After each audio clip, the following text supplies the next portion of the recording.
déposer des fichiers dans Documents du cours. Donc, je vais dans le cours souhaité. Ici, c'est les sciences. Puis, je vais dans Documents. On voit que pour le moment, aucun document n'a été ajouté. Donc, je vais dans Gestion et puis Ajouter. Là, je vais ajouter plusieurs fichiers. C'est toujours plus facile de passer par ici. Donc, je vais ensuite dans Sélectionner le ou les fichiers. Et donc, je vais ouvrir mon explorateur. Donc, l'objectif est de mettre donc tous ces fichiers-là dedans. Mais avant de les déposer, je vais tout de même vérifier comment je les ai nommés.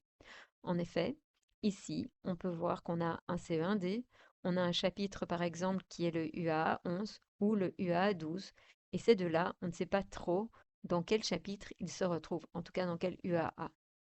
Donc, il est important de bien nommer ces fichiers afin que votre élève les retrouve facilement. Une fois nommés de manière claire, vous allez pouvoir maintenant mettre vos fichiers dans les documents. Donc ici, je vais les glisser et puis les téléverser. La vitesse va dépendre en fait du poids de chaque fichier. Une fois que c'est fait, je constate qu'ils sont donc tous ici, je peux encore éventuellement en effacer certains.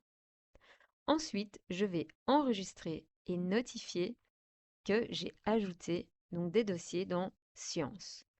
Pourquoi est-ce que c'est important? Parce que votre élève sur outil numérique va pouvoir directement déterminer que de nouveaux fichiers sont disponibles. Là, vous allez voir ici à droite qu'il est encore possible en fait de rendre visible ou invisible certains de vos fichiers. Donc par exemple, si moi je vais voir le UAA 11, eh bien, et que je n'ai pas envie que le CE1D soit visible, je vais donc le mettre en invisible. Et donc, mon élève sur son Smart School ne verra que ces 3 documents.